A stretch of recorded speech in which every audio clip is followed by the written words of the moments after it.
네, 반갑습니다. 이렇게 금요일 날 이렇게 온 세대가 같이 이렇게 기도하고 찬양하는 모습이 너무 도전이 되는 것 같습니다. 제가 오늘 말씀 PPT를 좀 준비했는데요. 좀 보여주시면 제목 한번 같이 한번 읽어볼까요? 잘 보이십니까? 예, 시작. 네, 시편을 통해서 기도를 좀 배우고 배우면 좋겠다 이런 마음이 좀 있습니다. 존 파이프 목사님이 저런 얘기를 한번 하셨어요. 우리가 가장 행복할 때 하나님은 가장 큰 영광을 받으신다 이렇게 얘기했습니다. 제가 키가 작아서 잘 안 보이시죠? 네. 제가 예전에 그 분당오류교 이찬수 목사님 한번 뵀는데 그때는 이제 그 설교를 6부예배까지 할 때라 이제 그렇게 질문을 했습니다. 목사님 설교 준비하고 설교하시기에 너무 힘드시죠? 이렇게 물었더니 고 목사 나 안 힘들어. 나 행복해. 내가 설교 준비에 힘들면 하나님이 악덕 고용주가 되는 거야. 이렇게 얘기하시더라고요. 그러니까 제가 그게 너무 좀 신선했어요. 그러면서 자기는 제일 1번이 뭐냐면 인생의 목표가 하나님 안에서 자기가 행복한 거라는 거예요. 그래서 내 목사가 그래도 되나 이런 생각이 좀 있었습니다. 그래서 너무 이기적이지 않나 제가 그런 생각이 좀 있었는데 잘 생각해 보면 그 말이 맞죠.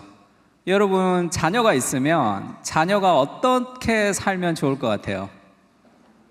뭐 공부도 잘하고 취직도 잘하고 돈도 잘 벌고 잘하면 다 좋겠지만 행복하게 사는 걸 원하죠. 그러니까 하나님이 우리를 어떻게 보실까? 하나님이 우리가 행복하기를 원하시거든요. 아 그렇구나. 내가 행복하는 것이 그것이 하나님에게 기쁨이 되는구나 라는 걸 알았습니다. 우리 자녀의 행복을 원하듯이 하나님도 우리의 행복을 원하는데 그러면 어떻게 하면 행복할 수 있을까? 우리의 자녀들이 또 우리가 우리 조성미 교수님이 쓰신 영혼이 강한 아이로 키우라라는 책에는 아이를 키울 때 이제 행복한 자녀로 기르고 싶단 말이에요. 근데 자기가 이 상담을 많이 해보니까 누가 행복하냐 하면 고통에 얼마나 성숙하게 대응하는가가 필요하다는 거죠. 좋은 학교, 돈 많이 버는 것이 행복을 결정하는 것이 아니라 힘들고 어려운 일을 잘 견디는 것이 행복에서 중요하다는 걸 발견했습니다. 그러니까 이 타락한 세상에 살고 있죠. 우리는 온 피조 세계가 탄식하는 세상 속에 살고 있습니다. 거기서 정말 행복하려면 어떤 어려움도 겪지 않는 것이 아니라 어려움을 이길 수 있는 힘을 길러줘야지 정말 행복해진다는 거죠. 근데 쉽지가 않습니다. 행복하기가. 이 세상 속에서 이 사이먼 시넥이라는 사람이 왜 일하는가라는 책을 썼는데 저분이 저렇게 얘기해요. 왜 젊은 사람들, MZ세대들은 성공하지 못하는가? 그러니까 요즘 젊은 사람들은 성공을 못한다는 거예요. 그러니까 왜 성공을 못하느냐 하면 직장에 들어오면 그렇게 얘기한대요. 한 1년쯤 직장을 다니다가 그렇게 얘기한대요. 직장을 옮기고 싶습니다. 그러니까 왜 직장을 옮기고 싶냐 그러면 의미가 없다는 거예요. 나 정말 의미 있는 일을 하고 싶다. 가슴 뛰는 일을 하고 싶은데 의미가 없다는 거예요. 근데 이 사이먼 시넥이 그렇게 얘기합니다. 예수 믿는 사람이 아니에요. 직장에서 일을 통해서 의미가 있으려면 두 가지가 있어야 된답니다. 첫 번째는 나 혼자 잘해서가 안 되고 여러 사람이 함께 잘할 수 있는 협업을 통해서 자기보다 더 큰 일들을 할 때 직장 생활에 의미가 있고 두 번째는 실력이 좋아야 되겠죠. 여러 가지 일들에게 실력이 이렇게 계속 성장해야 됩니다. 근데 그 두 가지는 의미 없는 일의 반복을 통해서 생긴다는 거예요. 사람들과 협업을 하려고 그러면 인간관계에 갈등이 있는 사람들과 조율을 해야 되죠. 또 성격 이상한 사람들 다 달래야 되죠. 그런 관계성을 만들려면 그거는 힘든 일이죠. 그리고 직장에서 우리가 어떤 일을 잘 하려면 의미 없는 일들을 계속 반복해야지만 그것이 이루어진다는 거예요. 그래서 젊은 사람들은 특히 요즘에 어린 사람들일수록 우리 청년들, 우리 중고등학생들도 많이 왔는데 특징이 뭡니까? 우리 부모님들에게 물어보면 요즘 이 한국의 MZ세대들의 특징은 한마디로 얘기하면 짜증입니다. 짜증이 많아요. 그러니까 저희 교회 그 교사 선생님이 있는데 애들 데리고 2주 동안 독일로 갔다 왔대요. 얼마나 좋은 학교예요. 애들 데리고 2주 동안 독일로 갔다 오니까 독일의 공항에 도착하자부터 한국에 떨어질 때까지 2주 동안 계속 불평만 하더라는 거예요. 에어컨이 없다, 덥다, 먹을 것이 입맛에 맞지 않다, 온갖 얘기들, 이렇게 불평과 불만이 많은 거예요. 짜증이 많습니다. 왜 그러냐 하면 어려움을 견딜 수 있는 능력이 현저하게 떨어진 시대를 살아가거든요. 팀 켈러의 고통에 답하다 보면 그렇게 얘기합니다. 현대의 서구의 문화는 세속적인 관점이죠. 그러니까 보이지 않는 세상, 하나님, 말씀 이런 데 별 관심이 없습니다. 보이는 세상, 물질주의, 소비주의, 자본주의 세상에 살면서 이 보이는 것이 전부라고 가리키거든요.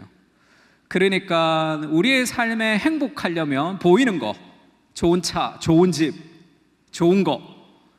그러니까 세속적인 세계관에 살고 있는 젊은이들의 특징은 이 고난이라는 것을 해석할 수가 없습니다.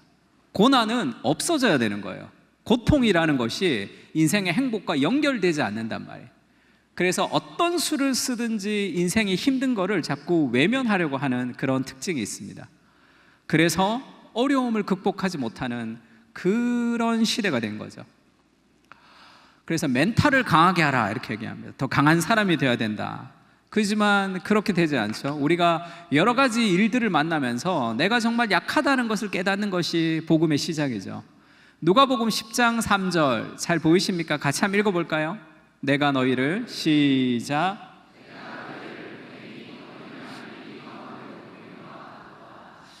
예수님이 그렇게 얘기하죠. 내가 너희를 보냄은 어린 양을 이리 가운데 보낸 것 같도다. 그러니까 우리는 어린 양입니다. 이리라는 세상에서 승리할 수가 없어요. 아무리 멘탈을 강하게 해도 우리는 이리를 이길 수가 없습니다. 그러니까 우리 양이거든요. 연약한 양. 근데 우리가 두려움 없이 세상을 살아가려면 내가 능력과 실력을 가져야 되는 것이 아니라 목자가 내 옆에 있다라는 삶의 안정감이 필요한 거예요. 나로부터 시작되는 게 아니라 내 옆에 목자가 있다라는 그 삶의 안정감이죠. 이런 말씀도 있습니다.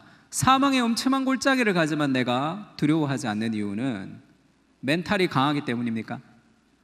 주께서 함께 하시기 때문이죠. 우리가 배워야 될 거 있다면 그것은 내가 어떤 고통을 넘어서는 것이 아니라 하나님이 나와 함께 하심을 배워야 되는 거죠. 이런 말씀도 있습니다. 같이 한번 읽을까요? 사람이 시작.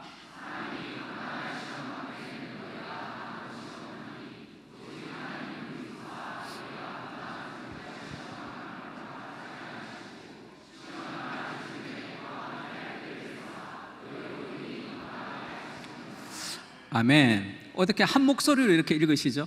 연습하셨습니까 혹시? 네, 북한인 줄 알았습니다. 제가 무섭네요. 이렇게 한 목소리로 읽으니까.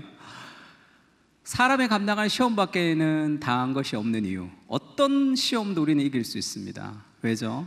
내가 힘이 있기 때문이 아니죠. 자기의 힘을 의지하는 사람들은 늘 실패합니다. 하나님이 미쁘셔서 감당치 못할 시험 당함을 허락지 않는. 그러면 우리의 자녀들과 우리가 정말 행복하려면 하나님을 의지하는 법을 배워야 되는 거죠.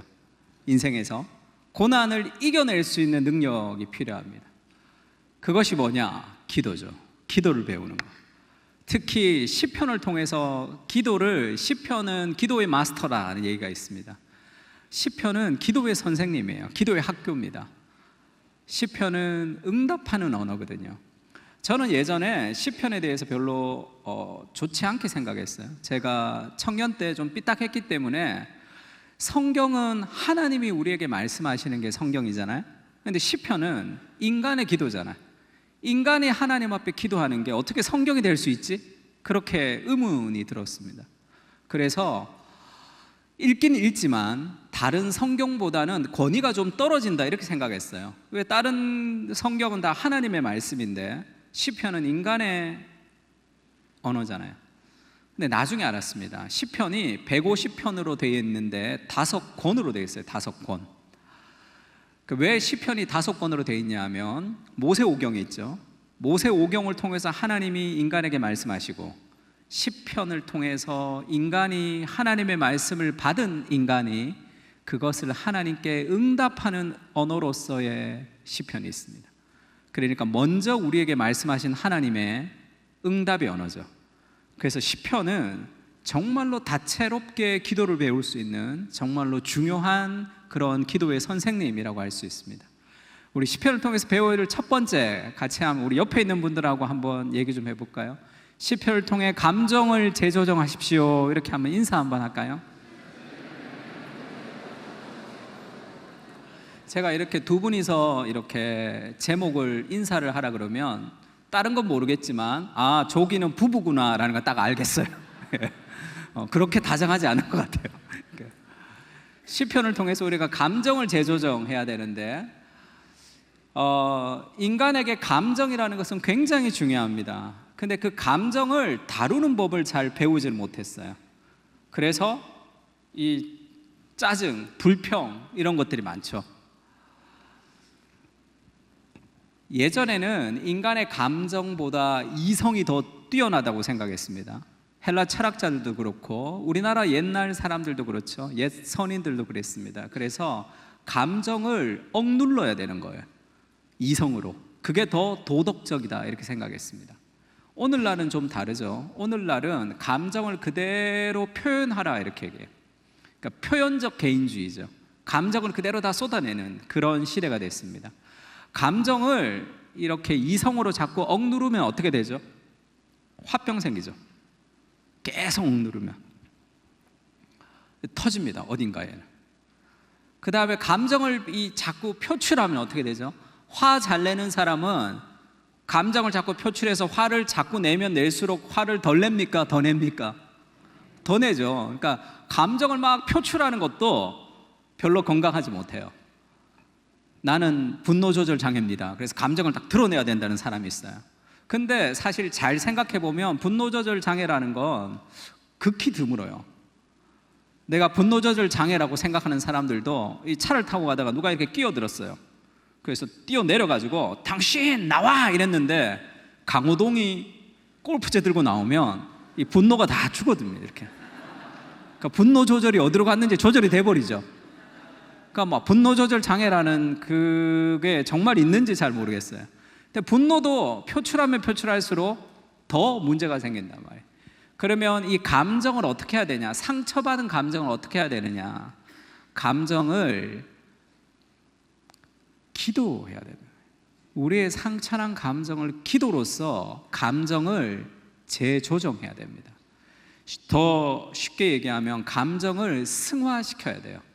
상처난 감정을 가지고 있으면 내가 무너지든지 다른 사람을 무너뜨리든지 그렇게 할 수밖에 없어요.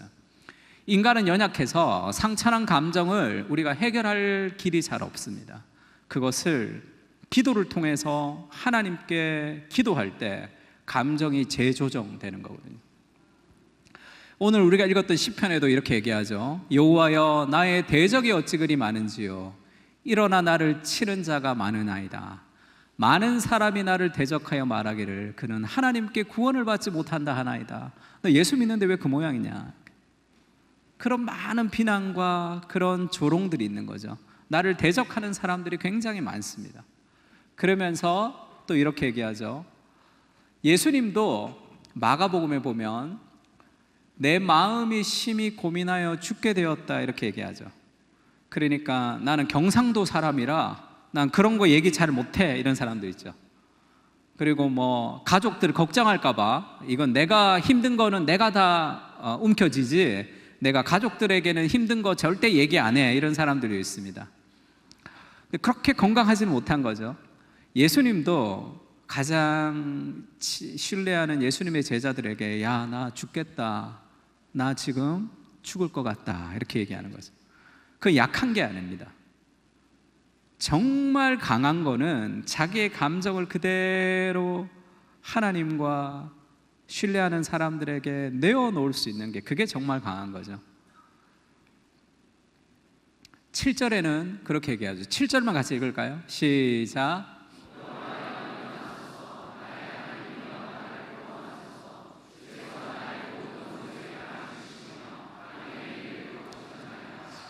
7절에서 이렇게 얘기합니다. 여호와여 일어나소서. 이게 뭐죠? 하나님 잠자고 있습니까? 이렇게 얘기하는 거예요. 하나님 뭐 하고 있습니까? 이렇게 따지는 거죠. 나의 하나님 나를 구원하소서. 나의 모든 원수의 뺨을 치시며 악인의 일을 꺾으셨나이다. 지금 개역 개정에는 이렇게 번역이 했는데, 이 유진 피터슨 목사님이 메시지라는 성경에서 조금 더 이 현대어로 이 번역을 했어요. 그게 더 정확한 번역이라고 생각하는데, 이렇게 번역했습니다. 같이 읽을까요? 시작.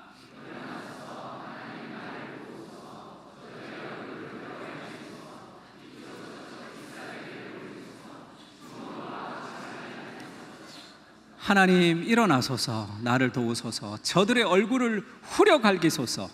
이쪽 저쪽 귀싸대기를 올리소서. 주먹으로 아구창을 날리소서. 제가 아구창이 뭔지를 몰라 찾아봤어요. 여기를 아구창이라고 그러더라고요. 아구창을 주먹으로 날리소서. 옥수수가 다 빠지게 하소서. 뭐 그런 기도예요. 아, 저렇게 기도해도 되나? 그런 생각 들 때가 있죠. 인간의 마음에 상처난 감정을 그대로 하나님 앞에 기도해야 돼요. 하나님, 저 사람을 축복해 주옵소서. 원수를 사랑하게 해 주옵소서. 이렇게 기도하면 어떻게 되죠? 그 사람 만나면 또 화가 나요. 내가 얼마나 기도했는데 더 화가 나. 축복해 주옵소서. 그건 다 그렇게 기도하지 말고, 내 마음에 있는 것을 하나님께, 여호와께 토하라, 이런 표현이 있죠. 정말 오바이트 하듯이 내 속에 있는 모든 더러운 쓰레기 같은 것들을 다 쏟아내야 돼. 시편에 보면 다윗이 어떻게 기도합니까? 내 원수의 자녀를 바위에 쳐서 죽이게 해달라, 이렇게 얘기하죠. 아, 어떻게 그런 얘기를. 우리의 마음에 모든 상처난 감정을 그대로 하나님 앞에 기도할 때 그것이 회복의 출발입니다. 내가 상처받은 거, 나 상처받지 않아, 나 멘탈이 강해, 그건 다 거짓말이에요. 인간은 연약합니다. 조금만 문제가 있어도 상처받는 것이 우리죠.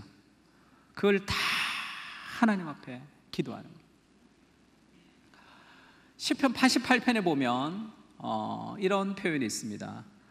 하나님께 부르짖는데 무릇 나의 영혼에는 재난이 가득하며 나의 생명은 스올에 가까웠다. 이 죽음에 가까웠다는 것.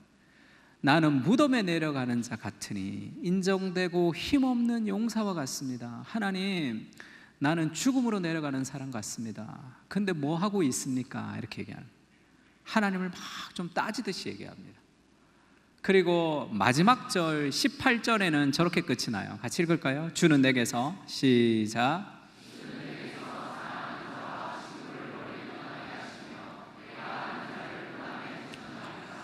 너무 고난이 심해서 하나님, 주께서 사랑하는 자와 친구를 멀리했고 결국 아무도 남지 않아서 흑암이 내 친구입니다, 이렇게 얘기하는 거예요. 그것도 흑암이 내 친구가 되었습니다 이게 아니라 하나님에게 지금 따지는 거예요. 내가 고난이 있고 너무 힘들어서 다 친구가 떠났잖아. 흑암만이 내 친구잖아. 그렇게 하나님을 조롱하면서 시편이 끝이 나요. 그러니까 대부분의 시편은 힘들다고 시작해도 마지막은 할렐루야로 끝이 나죠. 근데 시편 88편만 좀 다릅니다. 시편 88편은 하나님을 향한 원망으로 시작해서 하나님을 향한 조롱으로 끝이 나요. 그래서 이 설교자들에게 굉장히 힘든 본문이다, 이 팀 켈러가 그렇게 표현을 했는데요. 욥기도 마찬가지입니다. 욥이 너무 힘드니까 욥이 저렇게 고백을 해요. 주께도 육신의 눈이 있나이까? 주께서 사람처럼 보시나이까? 이걸 좀 더 리얼하게 번역을 하자면, 하나님, 당신 사람 대봤어? 이렇게 얘기해요.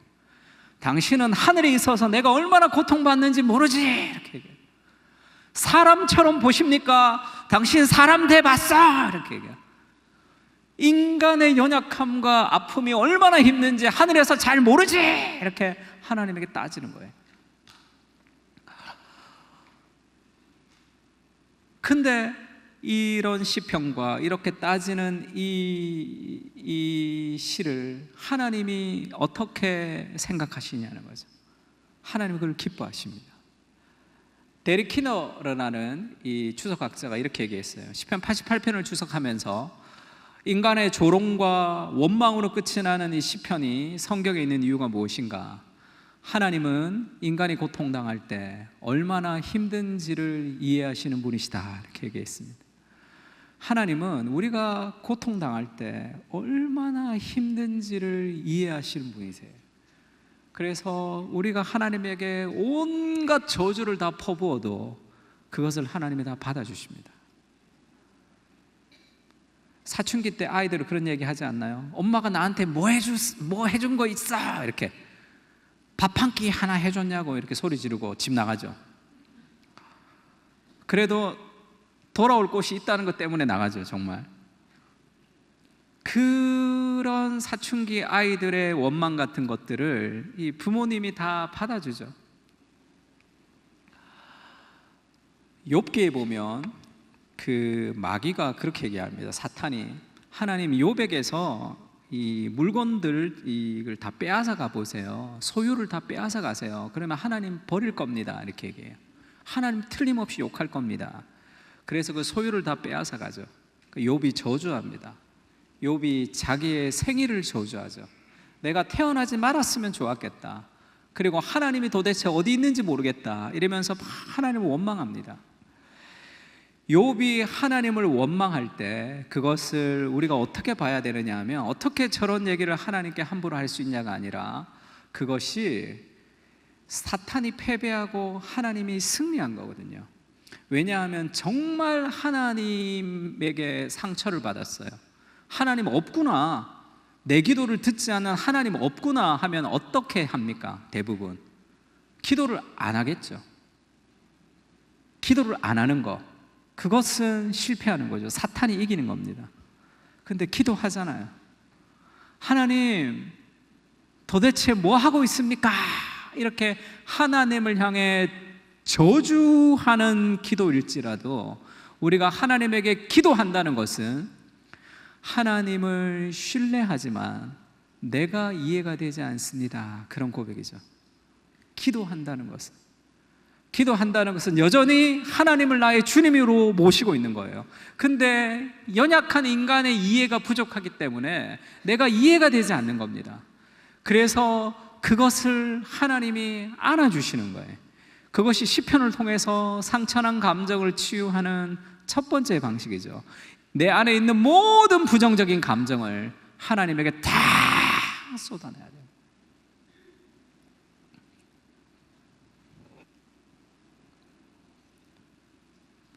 그때 인간 마음의 가장 깊은 곳에 하나님의 응답이 오는 거예요. 그래서 두 번째는 시편을 통해서 예수님의 마음을 느끼는 건데, 같이 옆에 있는 분이랑 얘기해 볼까요? 시편을 통해 예수님의 마음을 느끼십시오. 그렇게 한번 얘기 좀 해주세요. 첫 번째, 우리가 상처난 감정을 다 끄집어내어 하나님에게 다 얘기해야 돼요. 그러면 그 끄트머리 속에 하나님이 우리의 마음을 깊이 만지는 것을 경험하게 됩니다. 히브리서 2장 18절에는 예수님이 시험을 받아 고난을 당하셨은즉 시험 받는 자들을 도울 수 있다, 이렇게 얘기해요. 그리고 히브리서 5장에는 이렇게 얘기합니다. 예수님이 육체로 계실 때에 자기를 죽음에서 능히 구원하실 이에게 심한 통곡과 눈물로 간구의 소원을 올렸습니다. 예수님의 인생도 심한 통곡과 눈물로 간구의 소원을 올렸던 인생이에요. 근데 받으신 고난으로 순종함을 배워서 온전하게 되셨습니다. 인생에 고난이 없는 인생은 없습니다. 예수님도 받으신 고난을 통해 순종으로 배우셨다. 심한 통곡과 눈물로 간구의 소원을 올리셨던 예수님이 우리와 똑같은 육신을 입고 오셔서 똑같은 시험을 받아서 고난을 당하셨기 때문에 우리를 도울 수 있다는 거죠. 저는 예전에 그렇게 생각했습니다. 예수님이 시험을 받아서 인간의 몸을 입고 오셔서 인간의 고통을 겪으신 것이, 왜 그런 거 있죠. 언더커버 보스 같은 프로그램 보면 그 사장님이 이제 말단 사원의 일을 하면서 이 직원들이 이렇게 힘들구나라는 걸 체험하는 거잖아요.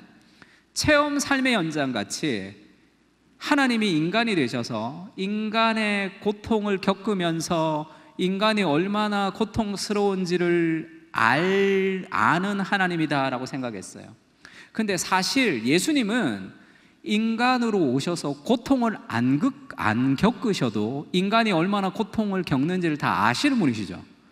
전지전능하신 하나님이시기 때문에 본인이 직접 인간이 되셔서 고통을 겪지 않아도 인간이 얼마나 고통을 겪는지를 다 아시는 분이세요. 그런 그분이 인간이 되셔서 인간이 당하는 고통을 다 겪으신 이유는 우리를 구원하기 위해서지만 또 한 가지가 더 있죠. 내가 인간을 이해하기 위해서가 아니라 하나님이 인간의 고통을 이해하는 하나님이시라는 것을 우리로 알게 해주는 거죠. 욥이 그렇게 얘기합니다. 하나님, 당신 내가 얼마나 힘든지 모르지. 당신은 하늘에서 거기만 있지. 당신 인간이 돼봤어. 이렇게 얘기하죠. 하나님이 친히 인간이 되셔서 욥이 당하는 고통보다 더 큰 고통을 다 겪으셨죠. 인생의 모든 고통은 예수님의 고통보다 더한 고통이라는 것은 없습니다. 예수님이 우리가 겪는 수많은 고통을 다 겪으시고 우리에게 위로해 주시는 거죠. 내가 안다. 네가 얼마나 힘든지, 네가 얼마나 고통스러운지 내가 너를 안다. 그렇게 찾아오신다. 기독교의 하나님은 당신이 지나온 모든 자리를 친히 지나온 분이십니다. 지금 당신이 처한 어둠은 물론 그보다 더한 곳까지 그분은 통과하셨죠. 그래서 당신은 그분을 신뢰하고 의지할 수 있습니다. 그분은 다 아시며 당신을 위로하고 힘주시며 끝까지 붙들어 주시는 거죠. 기독교의 하나님은 우리가 당하는 모든 고통을 다 겪으셨습니다. 그리고 우리를 찾아오셔서 네가 당하는 고통을 내가 다 이해한다. 그 인간의 고통을 이해하는 하나님으로 찾아오시는 거죠. 생각해 보세요. 세상에 어떤 신이 인간이 당하는 고통을 친히 겪는 신이 어디 있습니까? 너 고통스러워? 내가 없애줄게 하면서 그냥 고통을 없애주는 하나님이 아니란 말이에요. 전지전능하고 능력만 있어가지고 너 힘들지? 힘든 것을 없애주는 그런 하나님이 아니라 우리가 고통당할 때 얼마나 힘든지를 스스로 고통을 당하시면서 우리에게 이해시켜 주시는 하나님이죠. 그래서 예수님을 깊이 경험할 때 내가 당하는 모든 고통의 감정을 예수님이 친히 겪으신 거예요. 네가 얼마나 힘든지를 이해하는 하나님으로 우리를 찾아오십니다. 제가 예전에 일본에 단기 선교를 간 적이 있습니다. 일본에 단기 선교를 가서 노 부부가 계셨어요. 노 부부가 집사님이 계셨는데 한국에서 이제 선교를 갔으니까 신방을 오라 그래서 그 집에 신방을 갔습니다. 근데 사진을 봤는데 그 젊었을 때의 그 부부가 있고 그 집사님 부부가 있고 중간에 한 20대 돼 보이는 그 아들 같은 사진이 이렇게 있더라고요. 그래서 저 사람은 누구예요? 그러니까 아들이라 그러더라고요. 그러니까 지금 아들 어디 있냐 그랬더니 아들이 죽었다는 거예요. 그러면서 아들이 미국에서 이 의대를 다녔는데 아들이 죽었습니다. 아들의 유언이 뭐냐면 엄마 아버지 예수님 믿는 거였어요. 그래서 일본에서 그분들이 이제 교회를 가기 시작해, 아들 때문에. 그러니까 내가 너무 실수를 한 것 같은 거예요. 또 일본말도 잘 모르고 통역을 통해서 얘기해야 되니까 뭐 횡설수설 뭐 어떻게 끝냈는지 모르겠어요. 너무 죄송해가지고 그래서 제일 마지막에 나오면서 제가 그렇게 물었습니다. 집사님, 교회에 나오시고 어떤 게 제일 좋으셨습니까? 이렇게 제가 물으니까 그분이 저한테 잊을 수 없는 두 가지 얘기를 했습니다. 첫 번째, 그분이 이렇게 고백했어요. 하나님도 아들이 죽은 내 아픔을 이해하시는 분이시다. 이렇게 얘기했습니다. 자식이 죽은 아픔을 그 누구에게도 이해받지 못했다는 거예요. 그 고통 속에 자기가 눌려 있었는데 교회에 가서 가장 좋은 게 뭐냐? 하나님도 자식이 죽은 내 아픔을 이해하신다는 거죠. 그것이 주는 위로. 하나님이 능력으로 우리의 어떤 고난을 없애주시는 분이 아니라 우리의 영혼 가장 깊은 곳에 있는 상처와 슬픔과 아픔을 친히 겪으시고 그것을 이해하시는 하나님이죠. 내가 고통당할 때 하나님 어디 계십니까?를 쓴 필립 얀시의 책을 보면 이 조니 에릭 타다라는 사람의 스토리가 있습니다. 이 다이빙을 잘못해서 이 젊었을 때 하반신 불구가 되었어요. 이 여자가 하반신 불구가 되어서 이제 병원에 있는데 너무 고통스러웠죠. 이렇게 콧물이 나면 닦을 수가 없는 거예요. 그리고 욕창이 나기 때문에 누가 뒤집어 줘야지만 되는 거죠.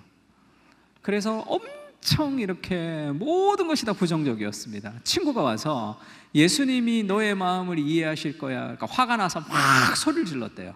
아무도 나를 이해하지 못해 이렇게 소리 질렀습니다. 그리고 밤에 그 말이 생각이 났어요. 예수님이 너의 고통을 이해하시는 분이시다. 정말 그럴까? 아무도 내 고통을 이해하지 못한다고 생각했을 때 그리스도의 십자가가 생각이 난 거예요. 예수님이 십자가에서 손에 못이 박히고 발에 못이 박혔을 때 자기처럼 움직이지 못했을 거라는 것을 안 거죠. 그러면서 희한하게 회복이 시작됐습니다.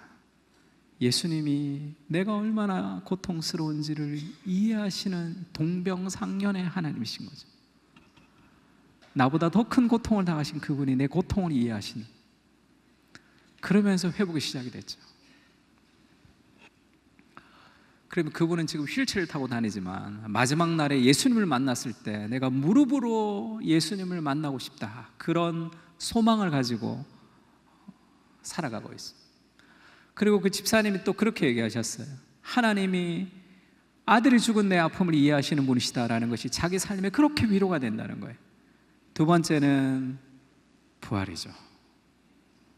부활의 날에 단순한 위로로 끝나는 것이 아니라 부활의 날에 내가 우리 아들을 만날 수 있다라는 그 소망, 그 소망이 오늘의 우리를 살아가게 한다는 거죠.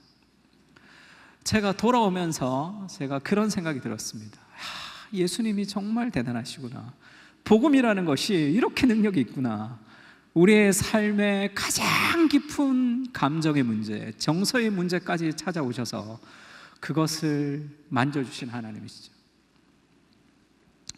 제가 예전에 이 20대 후반에 제가 24살쯤 됐을 때 예수님을 인격적으로 영접을 했어요. 그래서 그때 저를 같이 훈련시켜주던 그런 리더가 있었습니다. 근데 그분이랑 막 한 1년 정도 제자 훈련을 열심히 했는데 너무 좋았어요. 복음을 새롭게 깨달았습니다. 근데 그분도 너무 은혜가 충만하니까 신학교 가야 된다 그러면서 서울로 가셨어요. 그러니까 누가 나를 훈련시켜 줄 사람이 없었습니다. 그때는, 지금은 그래도 지방에 좋은 교회들이 많은데 그때는 한 30년 전이라 굉장히 이렇게 지방에는 양육할 만한 그런 곳이 잘 없었어요. 제 동안이죠. 30년 전에 제가 대학생이었어요. 한번 써먹었더니, 청년부 수련회 써먹었더니 별로 통하지가 않네요, 동안이.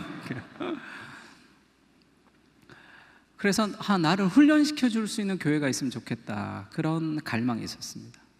그러다가 어느 날에 그래, 교회를 서울로 가면 좋겠다 이런 생각이 들었어요. 그때 제가 있던 곳에서 서울까지 고속버스로 4시간 반 정도 걸렸습니다. 그래서 학교 친구들에게, 신학교인데 학교 친구들에게 나 서울로 교회 갈 거라 그랬더니 다 미쳤다 그러더라고요. 저희 어머니한테, 어머니 제가 서울로 교회를 가겠습니다, 작작 좀 믿어라 그러시더라고요. 제발 좀 작작 좀 믿어라 이렇게 얘기하시더라고요. 그리고 제가 좀 멍청해가지고 산수를 잘 못했는데 점심을 굶으면 서울까지 갔다 올 수 있겠더라고요. 금요일 날 가서 친구 기숙사에서 자고 토요일, 주일, 월요일 아침에 다시 내려와서 수업을 들으면 될 수 있을 것 같아서. 근데 생각을 잘 못했어요. 가는 차비만 계산했어요. 오는 걸 계산 못했어요. 오는 걸 계산했으면 아예 안 갔을 텐데.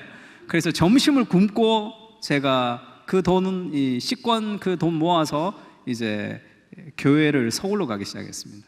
금요일 날 가서 금요기도회, 그 다음에 토요일 날 전도, 강단 기도회, 그 다음에 주일 날 예배드리고 교사하고 월요일 날 새벽에 내려오는, 그렇게 계속 몇 달을 보냈어요. 몸도 피곤하고 마음도 피곤하고 한 석 달 정도, 그러니까 너무 힘든 거예요. 그러면서 계속 올 수 있을까? 제가 가던 그 서울에 있는 교회 담임 목사님마저도 제가 몇 달 오다가 못 온다고 생각을 했다 그러시더라고요. 그러니까 너무 힘들어서 제가 지하철을, 그 고속버스를 타고 오다가 이제 성경의 큐티를 한다고 성경을 이렇게 펼쳤는데 마가복음 8장이 큐티 본문이었어요. 예수님이 오병이어의 기적을 베풀었습니다. 그 다음에 또 사람들이 와서 예수님이 이제 또 기적을 베푸시는 장면이 있는데, 예수님이 이제 그 사람들이 이제 예수님을 따라서 많이 왔는데 예수님이 이제 기적을 베풀어야 되는데 먹을 것이 없으니까 제자들이 집에 보내서 다 먹게 해야 된다, 이렇게 얘기합니다. 근데 예수님이 이 사람들 그냥 집에 보내면 안 된다, 이렇게 얘기해요. 나와 함께 있은 지가 이미 사흘이 지났으니 먹을 것이 없도다. 만일 내가 그들을 굶겨 집으로 보내면 길에서 기진할 것이다. 그 중에는 멀리서 온 사람들도 있느니라. 그 중에는 멀리서 온 사람들도 있느니라 했던 그 성경 구절이 툭 튀어나와서 제 마음에 이렇게 확 박혔습니다. 예수님이 무리를 불쌍히 여기는 거거든요. 왜냐하면 수많은 군중들이 예수님을 따라왔습니다. 그런데 예수님이 그들을 그냥 집으로 안 보내는 거죠. 왜냐하면 그 중에는 멀리서 온 사람이 있다는 걸 예수님이 아시거든요.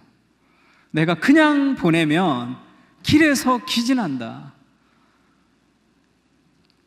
예수님 나 멀리서 왔다고 얘기하지 않았지만 예수님 아시는 거예요. 저 중에는 멀리서 온 사람들이 있기 때문에 그냥 못 보내는 거예요. 예수님이 기적을 베풀어 주십니다. 예수님 나한테 그렇게 얘기하는 것 같았어요. 상서봐, 네가 멀리서 오는 거 내가 다 안다. 희한하죠. 아무것도 달라진 게 없습니다. 근데 예수님이 내 마음을 아신다는 그것이 위로가 되더라고요. 그 다음부터 한 번도 예배를 드리는데 은혜가 없었던 적이 없습니다. 예수님이 나를 위해서 기적을 베풀어 주시겠구나. 내가 멀리서 가는 것을 예수님이 아시는구나. 우리의 마음을 이해하신다는 것이 주는 그 강력한 힘이 있죠. 요한계시록에 7개 교회에 대한 얘기들이 있습니다. 그 중에 힘든 교회지만 그 교회를 놓고 기도하는 흰옷을 입은 무리들에게 예수님이 그렇게 얘기해요. 첫 번째 단어가 뭡니까? I know입니다. 내가 안다, 이렇게 시작해요. 내가 안다. 네가 얼마나 애쓰는지, 네가 얼마나 교회를 위해서 일하는지 내가 안다. 우리의 상처난 감정을 다 하나님께 쏟아낼 때, 우리의 그 감정의 가장 깊은 곳에 그리스도가 임재하시는 거죠. 예수님이 내 마음을 다 이해하시는 하나님이시라는 것을 깨달으면서 삶에서 회복이 그렇게 시작됩니다. 마지막인데요, 결국 우리의 기도는 찬양이 된다. 우리 옆에 사람한테 결국 우리의 기도는 찬양이 됩니다, 그렇게 한번 얘기합시다.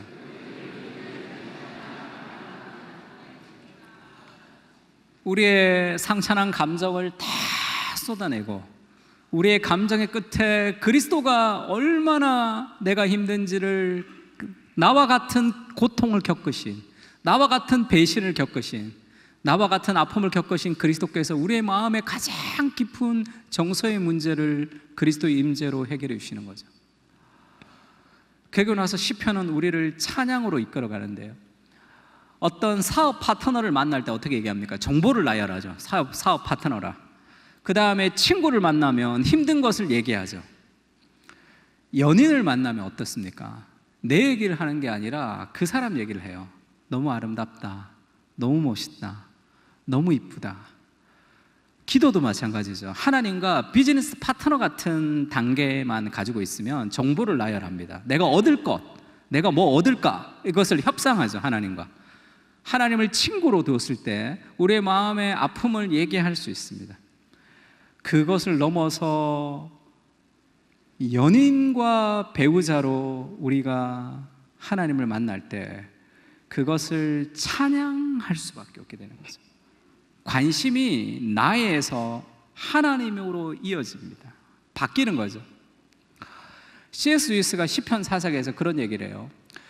예수님을 믿고 나서 제일 힘들었던 게 뭐냐 하면 시편에 보면 하나님을 찬양하라는 게 제일 힘들었다는 거예요. 왜냐하면 자기가 자기한테 여호와를 찬양하라 이러니까 너무 이상하다는 거예요. 남이 얘기해 줘야지 그걸.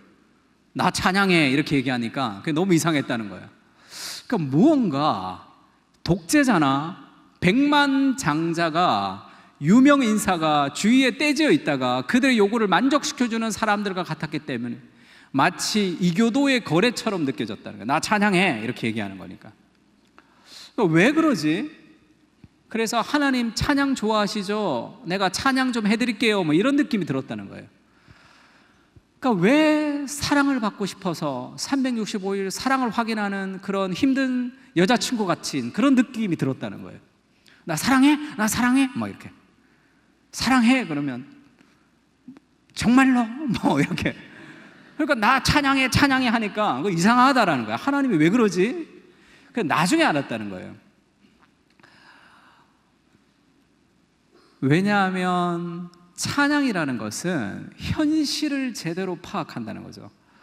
우리가 이 데이트를 연애를 하다가 결혼을 하게 됐어요. 그래서 결혼을 앞두고 웨딩드레스를 보러 갔습니다. 신부가 웨딩드레스를 갈아입으러 갔고 신랑 될 사람이 밖에서 기다리고 있어요.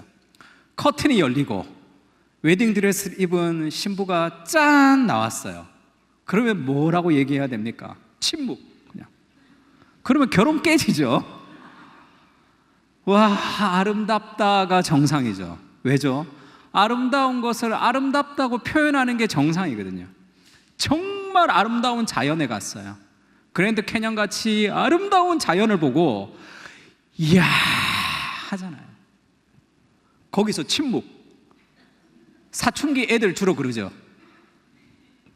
제주도 갔는데 야, 저 바다 봐라. 그러니까 안 내리겠대.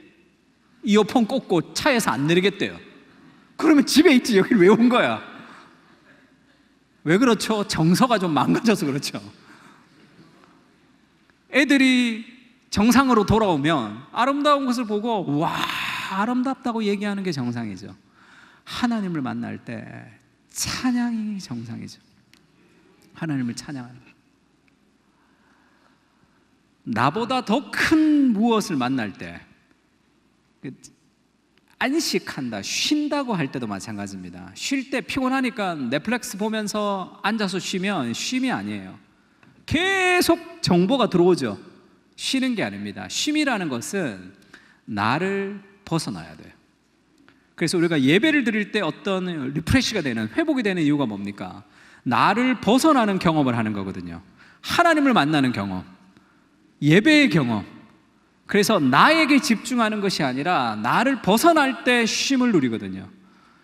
기도는 나를 벗어나서 하나님을 찬양하는 단계까지 우리를 인도합니다.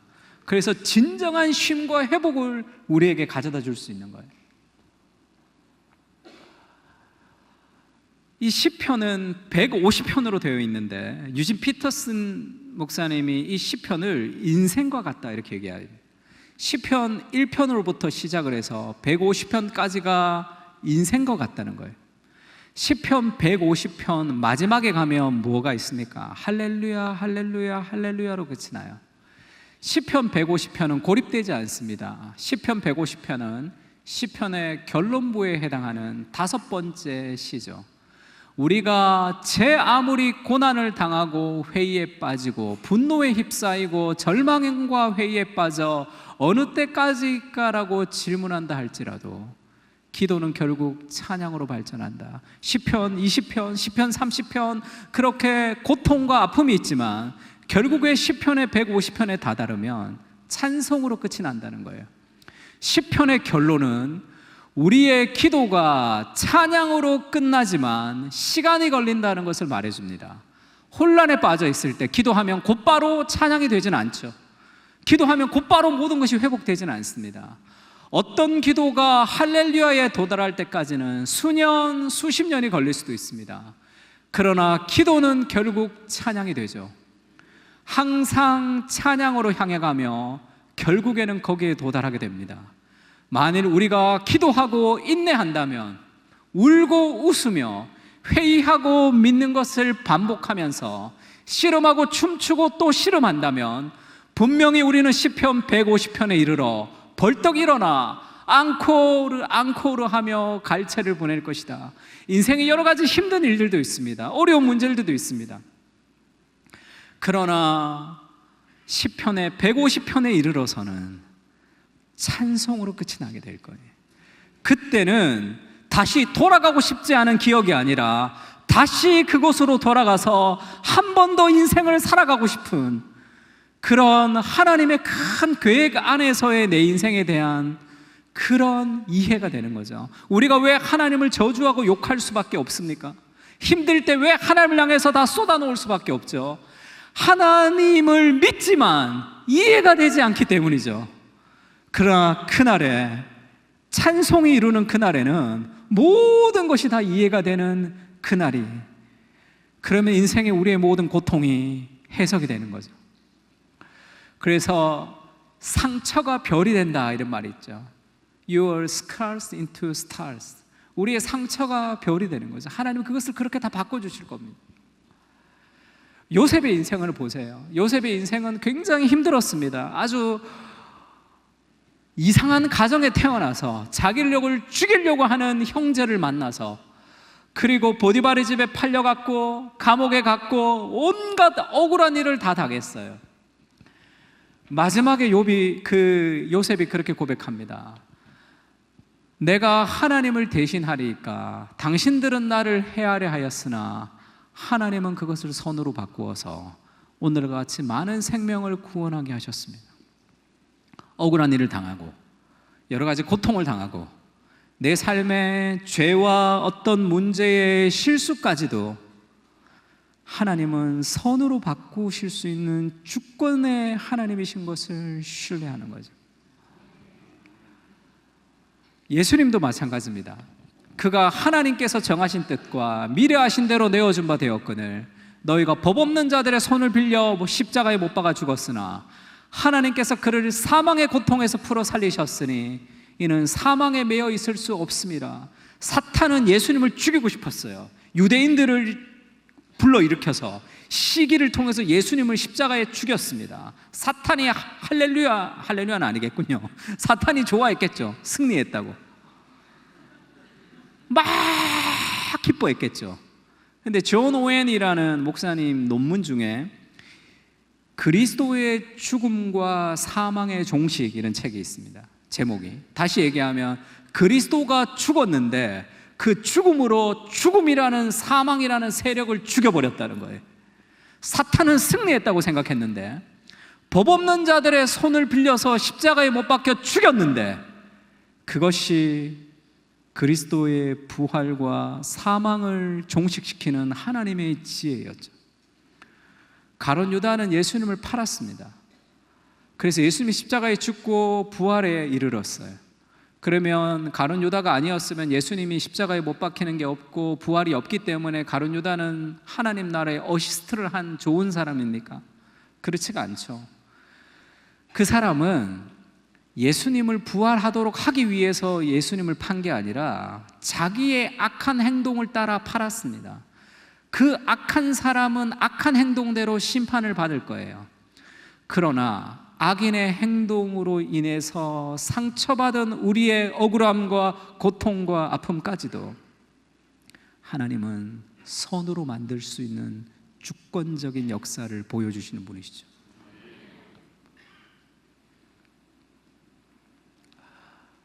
그것이 그리스도 십자가의 비밀이죠.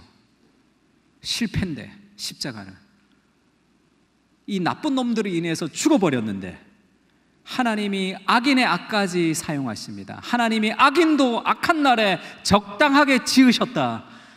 악은 악대로 심판을 받겠지만 그 악한 사람들로 인해서 당했던 우리의 고통과 아픔과 슬픔과 모든 경험들은 하나님이 하나도 버리지 않고 선으로 바꿔주시는 분이시죠. 팀 켈러 목사님이 이런 얘기했습니다. 속이 꼬인 채로 그냥 있지 말라. 예수 그리스도께서 이루신 일을 받아들이라. 다른 사람에게 피해를 입은 당신의 작은 이야기를 그분이 당신에게 해주신 일에 큰 이야기에 접붙여라. 그러면 용서를 베푸는데 필요한 모든 능력을 얻게 될 것이다. 우리의 인생을 잘라서 보면 해석이 안 됩니다. 내가 왜 이런 고통을 당해야 되는지, 내가 왜 이 가정에 태어나야 되는지, 내가 왜 이런 죄를 저질렀는지, 내 인생을 따로 떼서 보면 해석되지 않는 일들이 너무 많아요. 하나님의 큰 스토리 안에 내 인생 넣어야 되는 거죠. 그때 인생이 해석돼요. 지금은 아니지만 결국은 우리의 기도는 찬송이 될 거예요. 지금은 그렇게 보이지 않지만 너의 기도는 결국은 찬송이 될 것이다. 그런 완전한 하나님의 주권에 대해서 하나님 우리에게 알려주시는 거죠. 고린도 후서에는 이런 말씀이 있습니다. 같이 한번 읽을까요? 찬송하리로다. 시작.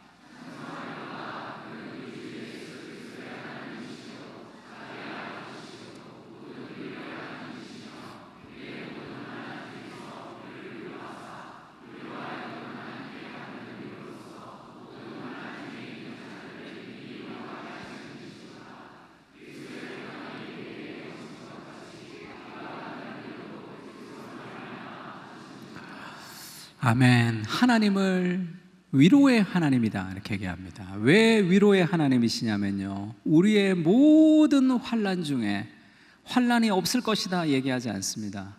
네가 불 가운데 갈지라도 불이 타지 않을 것이다. 물 가운데 있을지라도 물이 너를 침몰하지 못할 것이다.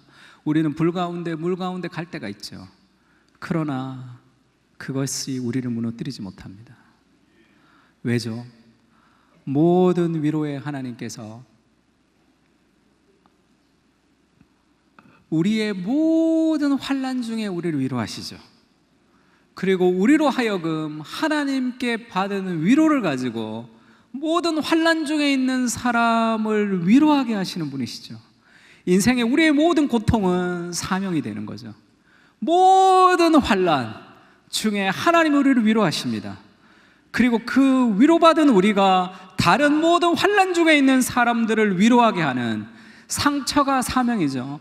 우리나라에 가정사역을 하시는 목사님들이나 장로님들 보세요. 깨어진 가정이 아닌 사람이 어디 있습니까? 다 깨진 가정 출신들이죠. 그 상처가 회복이 되며 수많은 가정을 회복시키는 하나님의 사람으로 변화되는 거죠. 어떻게 그럴 수 있습니까? 우리가 기도하는 것이 어떤 기도도 결국은 찬양으로 귀결되는 근거가 무엇입니까? 예수님, 하나님의 모든 말씀을 다 순종하신 그리스도가 하나님으로부터 거절당했죠. 하나님, 어찌하여 나를 버리십니까? 모든 율법을 다 지키시고 죄가 하나도 없으신 그분이 우리를 대신해서 온갖 저주를 다 받으시고 그분의 기도가 응답되지 않았단 말이에요. 그 그리스도를 믿을 때 우리의 모든 기도는 결국은 찬송이 되는 거죠. 인생에 어려움이 있을 수 있습니다. 환난이 있을 수 있습니다. 인생에 고통이 있을 수 있습니다. 그러나 인생의 고통과 환난과 저주 속에 있는 그 독이 다 빠진 거죠. 그리스도의 십자가에 모든 환난과 고통과 그 속에 있는 모든 저주와 독이 그리스도의 십자가에서 다 가져가신 거예요. 우리 인생에 수많은 고통과 아픔과 슬픔이 있지만 그것이 우리를 무너뜨리지 못하죠. 우리는 절대 실패하지 않습니다. 왜 복음이 우리를 성공하게 하느냐 하면 어떤 실패 앞에서 우리가 절망하지 않거든요. 왜냐하면 인생의 어떤 고통, 어떤 시련, 어떤 죄까지도 그 속에 있는 모든 저주가 그리스도께 다 갔기 때문이죠. 그래서 우리는 실패하지 않습니다. 우리의 기도는 반드시 찬송으로 끝이 나는 거죠. 지금은 알지 못하지만, 지금은 이해되지가 않지만, 그래서 그 아픔과 상처를 다 쏟아내지만 그리스도가 우리의 위로자가 되시고, 그리고 결국은 그 우리의 기도는 찬송이 될 것이라는 것을 확신하며 살아갈 수 있는 거죠. 저는 예전에 예수님이 우리를 위해서 십자가에 돌아가셨다는 거, 하나님이 세상을 이처럼 사랑해서 독생자를 주셨다는 것이 별로 마음에 들지가 않았어요. 왜 자기가 오지 아들을 보내? 비겁하다고 생각했어요. 조폭들 원래 이렇게 조폭 두목이 감옥 가야가 되면 자기가 안 가잖아요. 밑에 보내잖아요. 그런 느낌이 좀 들었어요. 그리고 나서 뭐 부활시켜주고 막 이런 뭔가 좀 거래가 있는 것 같은 그런 느낌이 들었습니다. 그래서 제가 전사님한테, 청년부 전사님한테 질문이 많았어요. 너는 이단이 될 소지가 많다고 이렇게. 뭐 신학교 1, 2학년이었으니까 뭐 잘 몰랐을 것 같기도 한데, 그래서 질문을 잘 못했습니다. 나중에 알았어요. 제가 아들이 하나 있는데, 제가 결혼하기 전에는 제가 제일 소중했습니다. 인생에서. 제가 저희 아들이 태어나고 나서 알았어요. 인생에 나보다 더 소중한 존재가 있다는 걸 알았습니다. 하나님이 하나밖에 없는 독생자 그 아들을 우리에게 주셨다는 것은 자기를 주는 것보다 더 큰 아픔이죠. 가장 소중한 우리에게 준 거죠. 그래서 그리스도의 십자가는 기도의 치트키 같은 거예요. 만능 열쇠입니다. 무언가 힘들 때, 무언가 어려울 때, 무언가 문제가 풀리지 않을 때 결국은 찬송이 될 것이라는 것을 우리가 어떻게 알 수 있습니까? 그 아들의 목숨을 우리를 위해서 내어주신 분이 어찌 그 아들과 함께 모든 것을 우리에게 주지 않겠습니까? 그리스도의 십자가를 기억하면 우리가 힘들고 지치고 넘어지지만 결국은 우리는 찬송이 될 겁니다. 지금은 힘들지만, 지금은 보이지 않아도 우리의 기도가 찬송이 되는 그날을 좀 바라보면서 살아가는 거죠. 그 시편을 통해서 기도하는 것은 너무 중요하죠. 우리의 감정을 다 받아주신 하나님, 우리의 감정을 이해하시는 하나님, 그리고 그것을 바꾸어서 결국은 찬송이 되게 하시는 그 하나님의 주권적인 역사가 시편 안에 있습니다. 시편을 가지고 날마다 기도하면서 우리의 모든 기도가 찬송이 될 것이라는 소망을 가지고 우리가 함께 기도하면 좋을 것 같습니다. 우리 같이 찬양 한번 할까요? 제가 이 찬양 가사가 너무 좋아서 오늘 같이 불렀으면. 네. 주여, 우린 연약합니다. 우린 오늘을 힘겨워합니다. 주 뜻 이루며 살기에는 부족합니다. 우린 연약합니다. 주여, 우리는 넘어집니다. 오늘 하루 또 실수합니다. 주의 긍휼을 구하는 죄인입니다. 우린 주만 바라봅니다. 한없는 주님의 은혜 온 세상 위에 넘칩니다. 가릴 수 없는 주 영광 온 땅 위에 충만합니다. 주님만이 길이오니 우린 그 길 따라갑니다. 그날에 우리를 이루실 주는 완전합니다. 하나님, 우리는 연약하지만 우리의 연약한 기도를 통해서 완전히 이루실 하나님을 찬양합니다. 그렇게 기도하는 마음으로 한번 찬양했으면 좋겠습니다.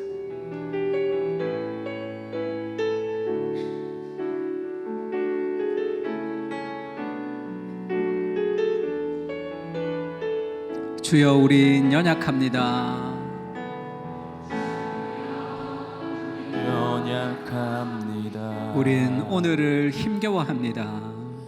우린 오늘을 힘겨워합니다. 주 뜻 이루며 살기엔 부족합니다. 주 뜻 이루며 살기에 부족합니다. 주님, 우린 연약합니다. 우린 연약합니다. 주여 우리는 넘어집니다. 주여 우린 넘어집니다. 오늘 하루 또 실수합니다. 오늘 하루 또 실수합니다. 주의 긍휼을 구하는 주의 죄인입니다. 구하는 죄인입니다. 우린 주만 바라봅니다. 주만 바라봅니다. 한없는 주님의 은혜, 한없는 주님의 은혜 온 세상 위에 넘칩니다. 온 세상 위에 넘칩니다. 가릴 수 없는 주 영광, 가릴 수 없는 주 영광 온 땅 위에 충만합니다. 온 땅 위에 충만한 주님만이 길이오니 주님만이 길이오니 우린 그 길 따라갑니다.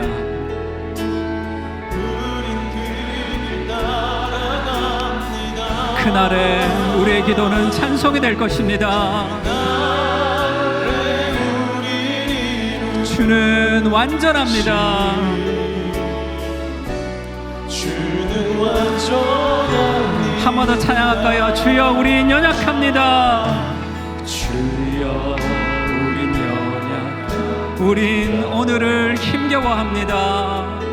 우린 오늘을 힘겨워 주 뜻 이루며 살기엔 부족합니다. 뜻 이루며 살기에 부족합니다. 우린 연약합니다. 우린 연약합니다. 주님 우리는 넘어집니다. 주여 우린 넘어집니다. 오늘 하루 또 실수합니다. 우린 하루 또 실수합니다. 주의 긍휼을 구하는 죄인입니다. 주의 긍휼을 구하는 죄인입니다. 주만 바라봅니다. 주만 우리 두 손 들고 한번 찬양합시다. 한없는 주님의 은혜, 한없는 주님의 은혜 온 세상 위에 넘칩니다. 온 세상 위에 넘칩니다. 가릴 수 없는 주님의 영광, 가릴 수 없는 주여 온 땅 위에 충만합니다. 온 땅 위에 충만한 주님만이 길이오니 주님만이 길이 우리는 그 길을 따라갑니다. 우린 그 길 따라갑니다. 그날에 우리를 이루신 그날에 우리 주는 완전합니다. 주는 완전 한없는 주님의 은혜,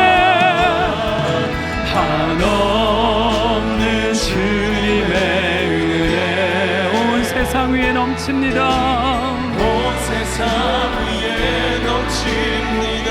가릴 수 없는 주 영광, 가릴 수 없는 주여 온 땅 위에 충만합니다. 땅 위에 충만합니다. 주님만이 우리의 아픔을 이해하시는 하나님, 우리를 찾아오시는 예수님, 우린 그 길 따라갑니다. 우리의 기도는 결국은 찬송이 될 것입니다.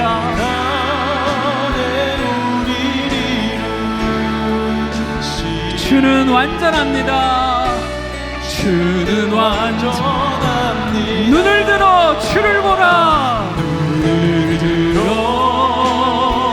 주를 보라. 내 모든 염려 주께 맡겨라. 슬플 때에 주님의 얼굴 보라. 사랑의 주님 눈을 들어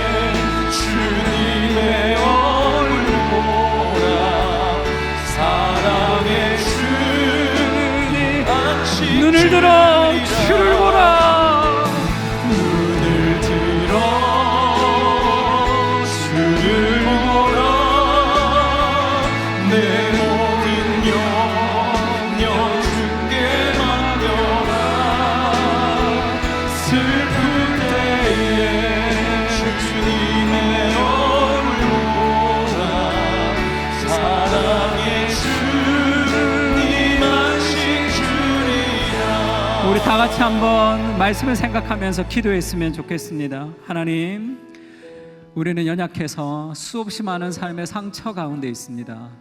우리의 받았던 수많은 상처를 하나님께 그대로 토로하며 기도할 수 있게, 우리의 감정이 재조정될 수 있도록, 감정의 노예가 아니라 우리의 감정을 하나님의 말씀에 맞추어 재조정하며 살아갈 수 있게 해주시고, 우리의 기도의 한가운데 우리의 상처를 이해하시는 하나님, 내가 안다, 네가 얼마나 힘들고 아픈지를, 우리의 상처를 이해하시는 그리스도의 인격을 깊이 경험할 수 있게 해주시고, 우리의 기도는 결국은 찬송이 될 것입니다. 낙심과 절망 가운데 기도하는 것이 아니라 우리의 기도가 결국은 찬송이 될 것이며, 우리가 받아야 될 수많은 저주가 비록 우리가 저질렀던 죄로 인한 고통일지라도 우리는 무너지지 않습니다. 우리는 멸망하지 않습니다. 그리스도 십자가 안에서 모든 저주가 다 사라졌고, 그 그리스도의 십자가를 생각하며 우리의 기도는 결국은 찬송이 될 것이라는 그런 소망을 가지고 함께 기도했으면 좋겠습니다. 다 같이 주여 한번 외치고 기도했으면 좋겠습니다. 기도하겠습니다. 주여!